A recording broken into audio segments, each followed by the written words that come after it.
귀한 찬송 우리 주님께서 기쁘게 받으신 줄로 믿습니다. 오늘은 하이델베르크 112문을 통해서 10계명의 제9계명 내용을 함께 생각해 보도록 하겠습니다. 제9계명의 내용이 뭐죠? 내 이웃에 대하여 거짓 증거하지 말라입니다. 이 계명에 직접 해당하는 것은 법정에서 거짓 증거를 하지 않는 것이겠죠. 우리가 어떤 증언을 한다라는 것은 우리가 보통 우리 모여 있을 때 내가 증언할게 이렇게 하지 않잖아요. 그래서 이 법정에서 쓰는 용어인데, 법정에서 이제 증인 선서할 때 아마 해보신 성도님도 혹 있을지 모르겠고 대부분 TV에서 이제 봤을 텐데, 이제 어떤 증인이 나와서 먼저 추후에 거짓을 하지 않고 위증을 했을 시에 합당한 처벌을 받겠다 이렇게 하면서 선서하고 이제 증언을 하잖아요, 그죠? 그래서 이제 증언하지 말, 거짓 증거하지 말라, 이렇게 이제 이 계명하고 딱 맞는 게 이제 그런 것처럼 생각하기가 쉽습니다.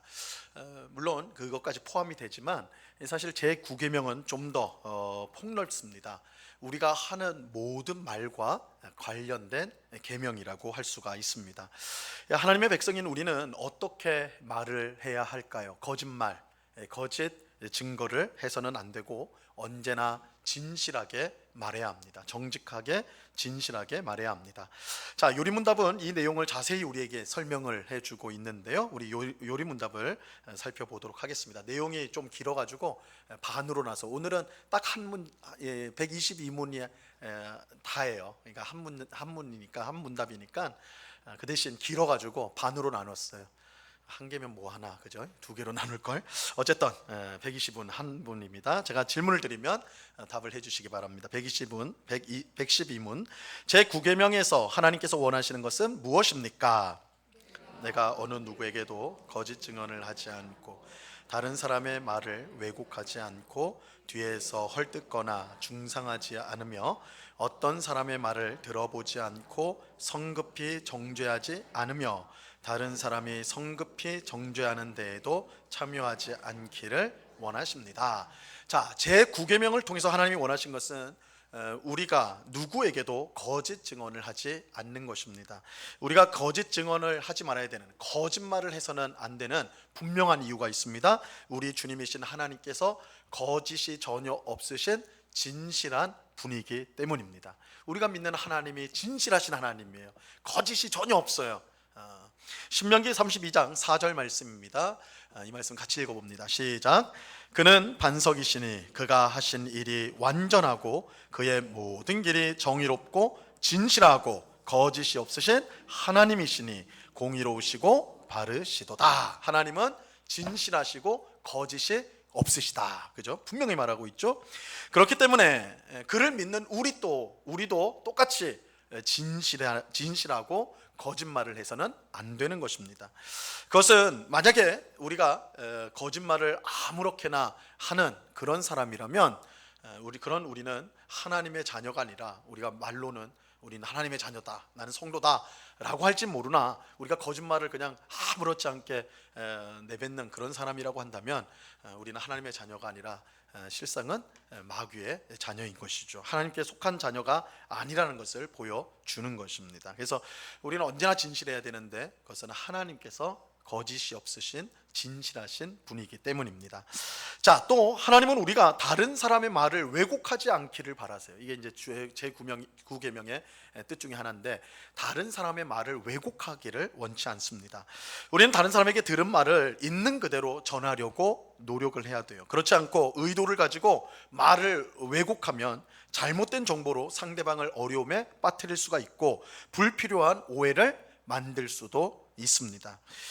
우리는 다른 사람의 말을 전달할 때 누가 그랬대 이런 말 하잖아요, 그죠? 내가 누가 그런 말을 했는데 내가 너한테 이렇게 말한다, 이렇게 말을 전달할 경우가 있잖아요. 자, 이때 우리의 생각을 몰래 그 안에 집어넣으면 안 돼요. 말을 그대로 해야지, 마치 그 사람이 말했다고 하면서 내 생각을 집어넣어가지고 그렇게 내 뜻을 전하는 식으로 해서는 안 된다는 것입니다. 그것은 내가 하고 싶은 말을 다른 사람의 입을 빌려 하는 것으로서 이 말을 왜곡하는 것이기 때문입니다. 우리는 다른 사람의 말을 전할 때 들은 그대로만 전하도록 그렇게 애써야 되는 거죠. 그래서 잘 기억이 안 나면 어떻게 해야 돼요? 말을 안 하면 돼요. 근데 굳이 기억도 안 나는데 말해주겠다고 그래가지고 자기 생각대로 집어넣어가지고 하면 그것이 괜한 오해를 낳게 된 것이고 다툼을 낳게 되는 것입니다. 자, 또 하나님은 우리가 다른 사람 뒤에서 헐뜯거나 중상하기를 원치 않습니다. 이게 구계명이에요. 세상에서 제일 재밌는 이야기가 뭐예요? 뒤에서 남을 헐뜯는 얘기. 얼마나 신나는지, 그죠? 하지만 하나님께서 그것을 미워하세요. 하나님 미워하십니다. 시편 15편 3절 말씀입니다. 같이 읽습니다. 시작. 그의 혀로 남을 허물하지 아니하고 그의 이웃에게 악을 행하지 아니하며 그의 이웃을 비방하지 아니하며. 이 시편 15편 말씀은 누가 하나님의 산에 오를 것인가, 누가 주의 장막에 거할 것인가, 이걸 물어보는 시편인데 어떤 사람이냐? 그의 혀로 남을 허물하지 않는 사람이다. 또 그의 이웃을 비방하지 않는 사람이다. 이렇게 말하고 있어요. 이 말을 뒤집으면 혀로 남을 비방하고 또한 허물을 들춰내는 그 사람은 하나님과 함께 있을 수 없다라는 거예요. 하나님은 그 사람을 미워해서 함께하지 않습니다. 여러분, 뒤에서 남을 헐뜯는 사람을 우리는 조심해야 됩니다. 조심해야 돼요. 왜냐하면 분명 그 사람은 우리가 없는 자리에서 누구를 헛뜯어요? 그렇죠. 나를 헛뜯어요. 이거 너무나 자명하잖아요. 그런데 우리는 나는 아니겠지 생각을 해요. 그게 어리석은 거예요. 남 헐뜯는 얘기 들을 때는 너무 신나죠. 어휴, 그랬어? 막 이러면서 막 재밌게 들어요. 그런데 내가 없는 그 자리에서 내가 주제가 된다는 사실을 우리가 꼭 기억해야 됩니다. 꼭 너무나 분명한 사실이에요. 그래서 뒤에서 그 사람이 없는 뒤에서 헐뜯는 사람이 있다. 그럼 이 사람은 나도 그렇게 하겠구나, 이렇게 생각하고 멀리해야 마땅한 것입니다. 하나님이 그런 사람을 가까이 하지 않는다라는 것, 그런 사람은 하나님의 장막에 거할 수가 없다 하셨으니까 가까이 하지 않는다라는 것을 생각하면서 우리 또한 그런 뒤에서 남을 헐뜯기를 좋아하는 사람을 가까이해서는 안 되는 것입니다. 뒤에서 남을 헐뜯는 사람을 멀리하는 것이 우리 영혼을 지키는 안전한 길이라는 것을 기억하시기 바랍니다. 자, 또 하나님은 어떤 사람의 말을 들어보지도 않고 성급하게 정죄하는 것과 다른 사람이 성급하게 정죄하는 데에 참여하기를 원치 않습니다. 이게 또 제9계명이 가르치는 거예요. 무엇이든 급하게 하면 일을 그르치게 되는 것이죠. 우리 남자분들 와이셔츠 할 때 저도 그런 경험들이 있는데 막 급하면 단추를 막 매잖아요, 그죠? 막 매다 보면 첫 단추가 잘못되면 어떻게 돼요? 그럼 뒤에 남아요, 그죠? 단추가 남는단 말이에요. 그럼 이상하다. 내가 이게 있었는데. 그럼 보면 제일 위에가 잘못 깬 거죠. 그러면 다 풀어야 돼요. 그래서 처음부터 다시 해야 된단 말이에요. 성급하면 일을 그르치게 됩니다. 다른 사람의 사정을 신중하게 듣지 않고 성급하게 판단하는 것, 그것은 어리석은 사람이 되는 것입니다. 잠언 18장 13절 말씀이에요. 같이 읽습니다. 시작. 사연을 듣기 전에 대답하는 자는 미련하여 욕을 당하느니라. 그죠? 우리는 워낙 말하는 걸 좋아해가지고 조금만 들어도 다 아는 것처럼 해가지고 막 말을 해요. 그러면 어리석은 사람이 되는 것입니다. 듣는 것에 항상 끝까지 듣고 말을 하더라도 그 사람 말한 만큼 말하려고 하지 말고 가장 지혜롭게 적당하게 말할 줄 아는 것, 그것이 바람직한 것이죠. 여러분, 우리나라에서는 3번의 재판을 받게 되죠. 어떤 사람이 소송을 했을 때 3번의 재판을 받을 권리가 있습니다. 3심제라고 불러요. 그래서 지방법원에서 첫 번째 재판을 받고 그것이 이제 만족스럽지 못하면 항소를 해가지고 고등법원으로 가고, 그것도 만족스럽지 않으면 또 항소를 해서 대법원까지 올라가게 되는 것이죠. 이처럼 3번의 재판을 받도록 한 것은 이 소송한 사람의 사정을 아주 신중하게 듣고 최대한 공정하게 판결을 내리기 위함이죠. 그래서 세 번을 이렇게 진행하는 것입니다.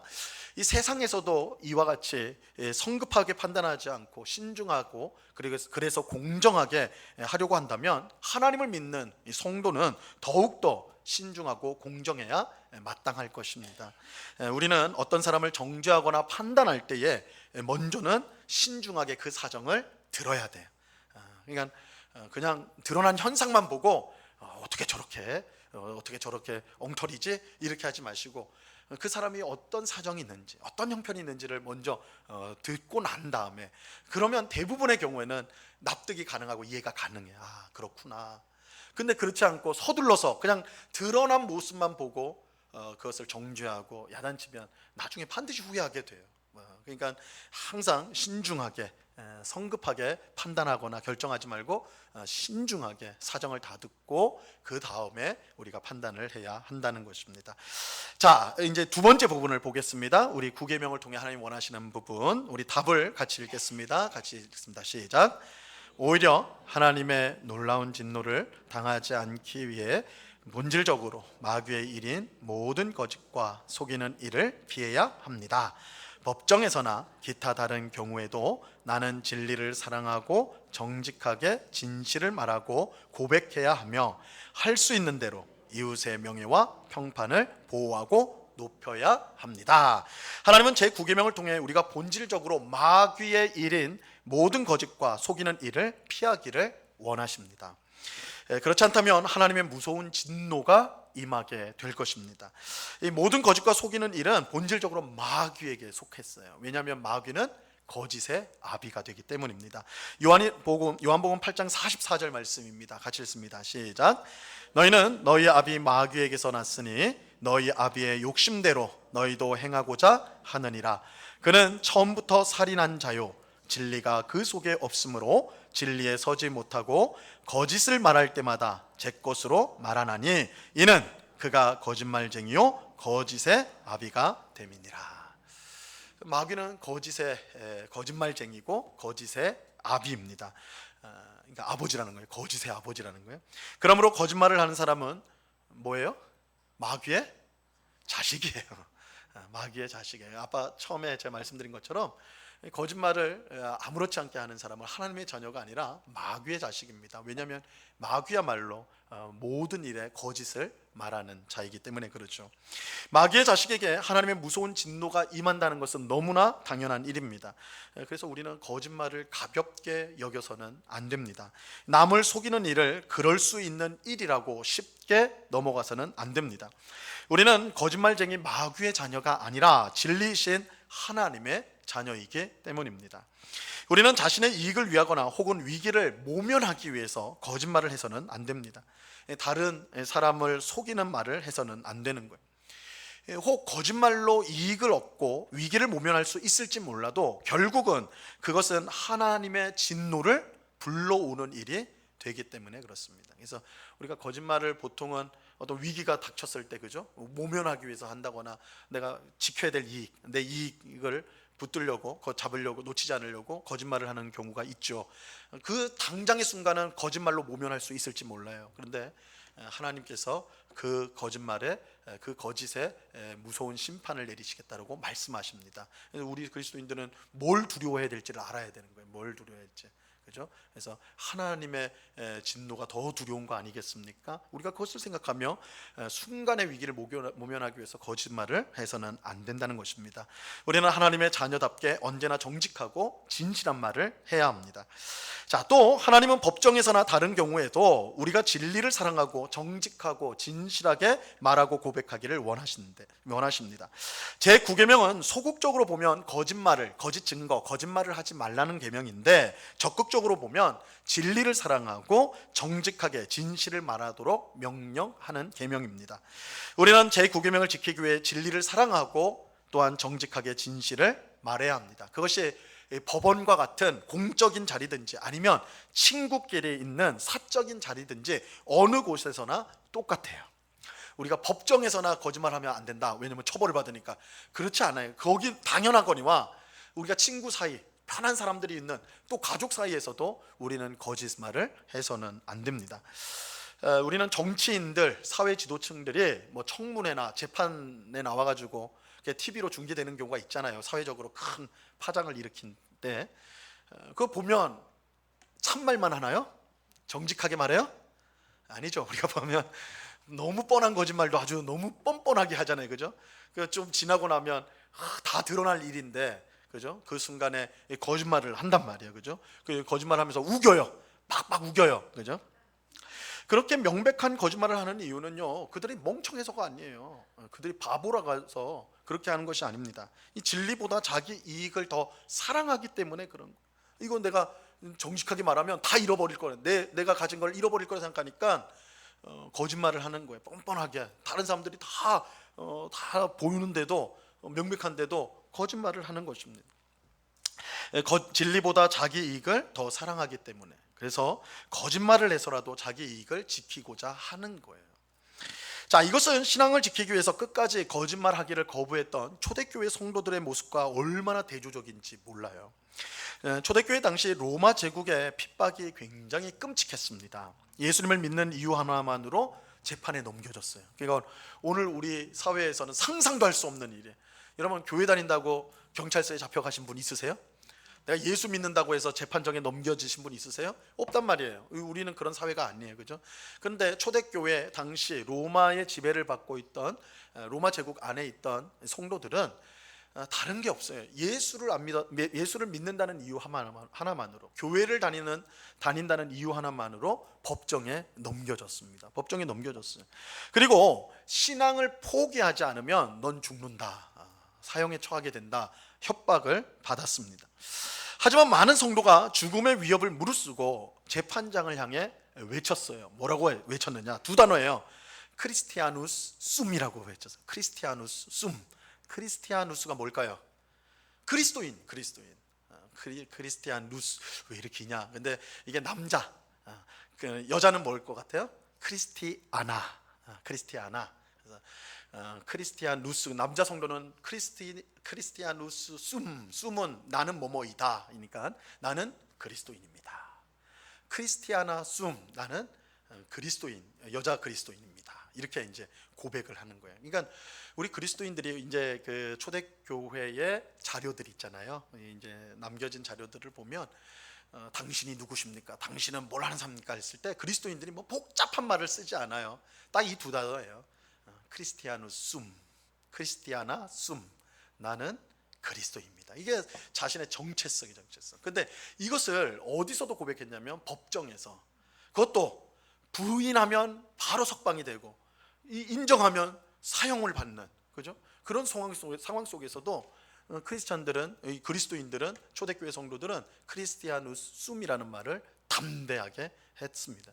근데 이제 여기서도 30제에 3번 물어봐요. 3번. 재판장이 3번을 물어봅니다. 넌 그리스도인이냐? 넌 그리스도인이냐? 넌 그리스도인이냐? 이럴 때 많은, 사실은 물론 그것을 목숨을 위태로우니까, 두려우니까 포기한 사람들도 분명히 있어요. 배교자들이 있습니다. 그러나 많은 그리스도인들은 담대하게 크리스티아누스 숨이라고 답을 했습니다. 3번 그렇게 하고 이제 사자밥이 된다거나 불에 태워진다거나 그런 벌을 받아 순교를 당했죠. 초대교회 성도들은 목숨 대신에 진리를 선택한 사람들이었습니다. 그들은 목숨을 구걸하기 위해 거짓말을 하지 않았습니다. 그들은 세상의 보화나 이익보다 진리이신 하나님을 사랑하였어요. 그렇게 그들은 목숨을 위해 거짓말을 하지 않고 정직하게 진실을 말하였습니다.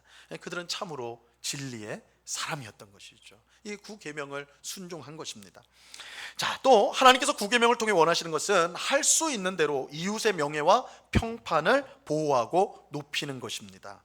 우리는 진리의 하나님을 따라서 언제나 정직하고 진실하게 말해야 합니다. 하지만 정직하고 진실하게 말할 때 사실만 이야기한다면 남을 배려하지 않고 무례하게 얘기해도 괜찮다는 뜻은 아닙니다. 여러분, 이거는 잘 들어보셔야 돼요. 나는 진실하게 말을 해요. 이거 틀림없는 사실이야. 내가 직접 보고 들었어요. 그대로 말을. 그런데 그 말하는 방식이 아주 무례하고 상대방을 당황하게 하고 그렇게 말해도 괜찮다는 뜻은 아니라는 거예요. 진실하지만 내용은 틀림없어. 그러나 그 방식도 그 진실함에 맞는 방식이 필요하다는 것입니다. 주위에 꼭 이런 사람이 있잖아요. 어떤 사람이에요? 그 사람 말은 틀린 말은 하나도 없어요. 근데 싫어요. 그 사람 말하는 것 되게 듣기 싫어요. 그 사람 말은 하나도 틀린 게 없어. 뼈와 되고 살이 돼요. 그런데 듣긴 싫어요. 그 사람 말하는 게 듣기 싫어요. 그런 사람 없어요?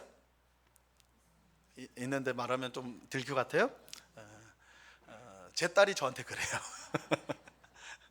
이제 제 아이랑 얘기를 많이 하는데 제가 이제 저는 이제 어쨌든 신학을 공부하다 보니까 따지는 걸 좋아해요. 제가 성도님들하고 얘기할 땐 따지지 않죠, 잘 목사기 때문에 안 따지는데 이제 제 아이하고는 편하니까 따져요.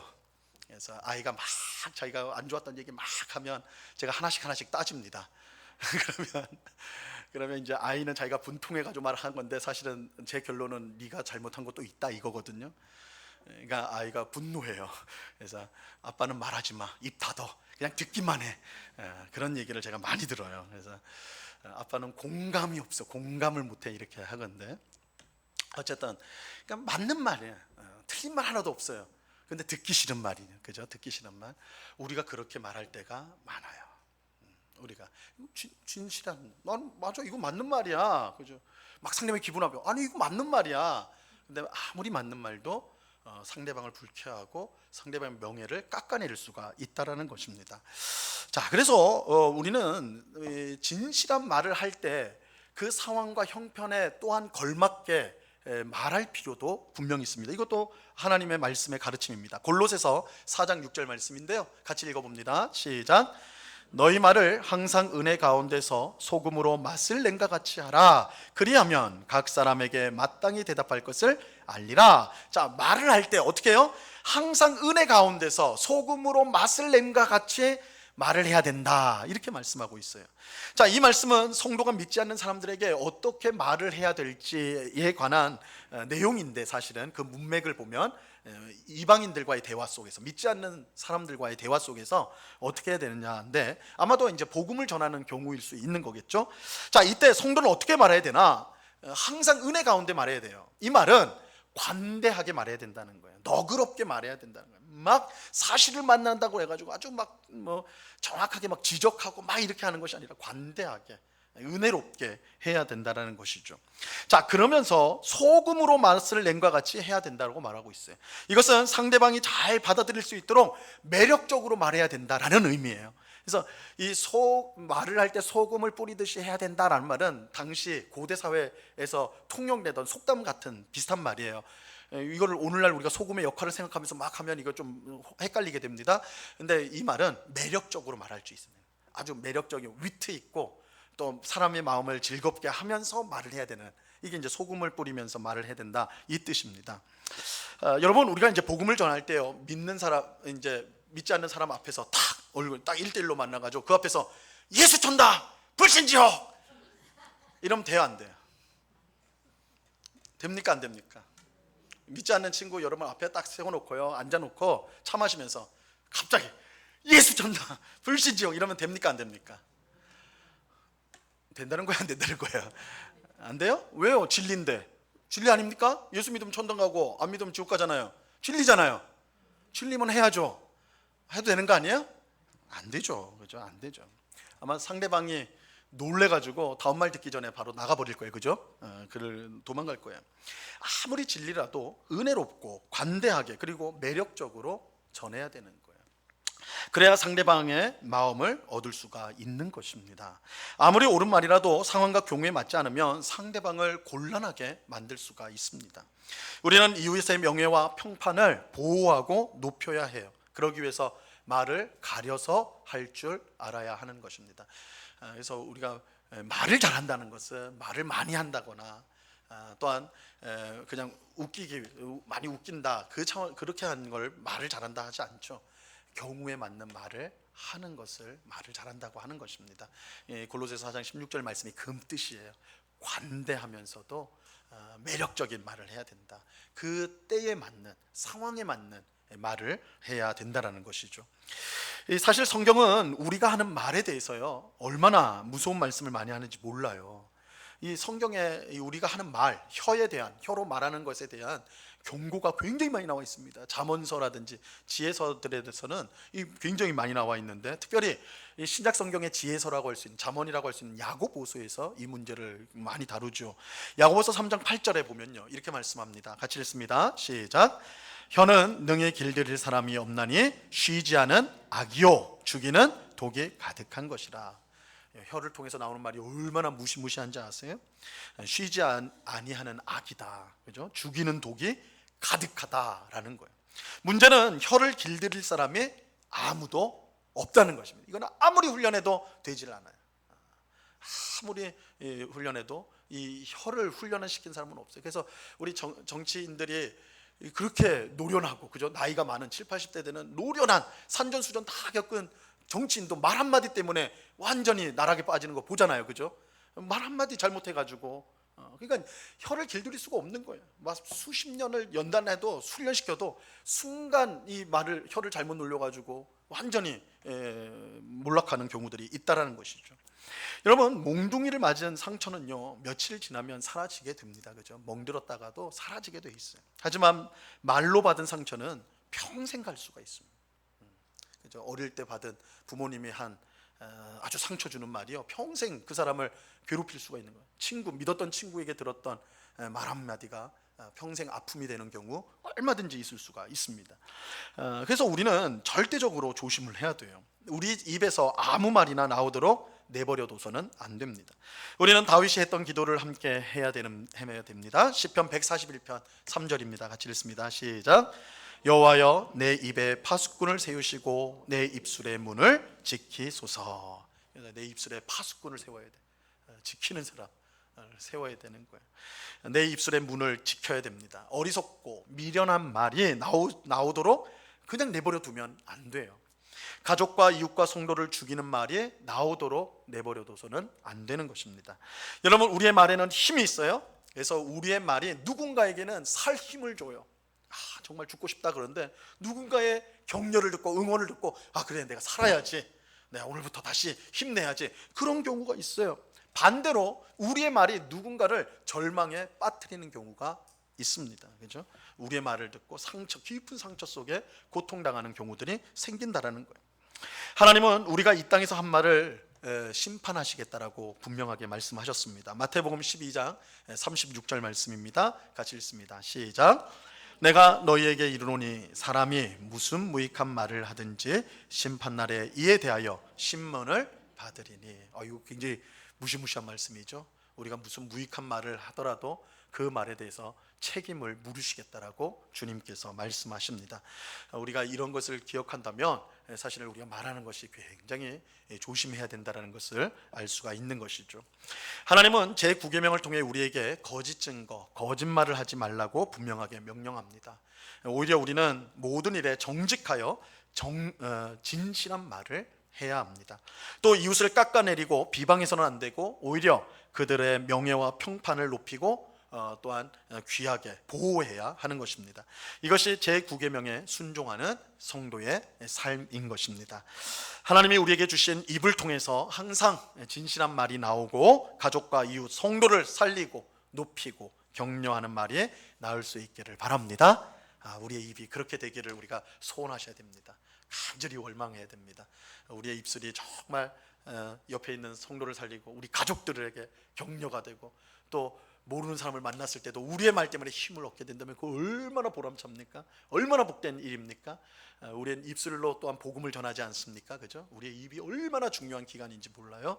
그래서 우리가 거짓말 또한 거짓 증거들을 버리고 또한 비방하고 비난하는 그런 것들을 버리고 오히려 우리 입술에서는 사랑과 격려와 응원과 또한 높이고 세우는 말, 그리고 그 사람을 진심으로 사랑해서 하는 진심 어린 충언이나 조언, 그런 것들로 우리의 입술에서 가득 찬다면 그 입술은 정말 하나님께서 기뻐하는 입이 될 것입니다. 오늘 예배하는 우리 모두의 입이 그런 입이 될 수 있기를 간절히 바랍니다. 이 은혜가 오늘 예배하는 우리 모두에게 충만히 임하기를 우리 주님의 이름으로 간절히 축원합니다. 기도하겠습니다. 하나님 아버지, 감사합니다. 내 이웃에 대하여 거짓 증거하지 말라라는 계명 안에 거짓말을 하지 않을 뿐만 아니라 언제나 정직하고 진실하게 말해야 한다는 것, 그리고 상황과 경우에 맞는 적절한 말을 해야 된다는 것, 다른 사람의 명예와 평판을 높이고 보호해야 된다는 것, 이 뜻이 있음을 우리가 배웠습니다. 주님, 오늘 주신 말씀을 우리의 마음에 새기고 우리의 입술에서 나오는 모든 말들이 정말 하나님을 기쁘시게 하고 이웃을 살리는 그런 복된 말이 되게 하여 주시옵소서. 아버지 하나님, 우리 입술에서 쓸데없는 말, 상처를 주는 말, 아픔을 주는 말, 헛된 말이 나오도록 방치하지 않고 항상 우리 입술에 파수꾼을 세워주시고 또한 우리의 입의 문을 단속하여서 정말 유익하고 도움이 되고 또한 복된 말이 흘러나올 수 있도록 우리의 입술이 그런 은혜의 도구로 쓰임받을 수 있도록 우리의 입술을 주님께서 사용하여 주시옵소서. 하나님께서 그렇게 귀한 은혜를 우리에게 베풀어 주실 줄로 믿고 감사하며 예수 그리스도 이름으로 기도드리옵나이다. 아멘.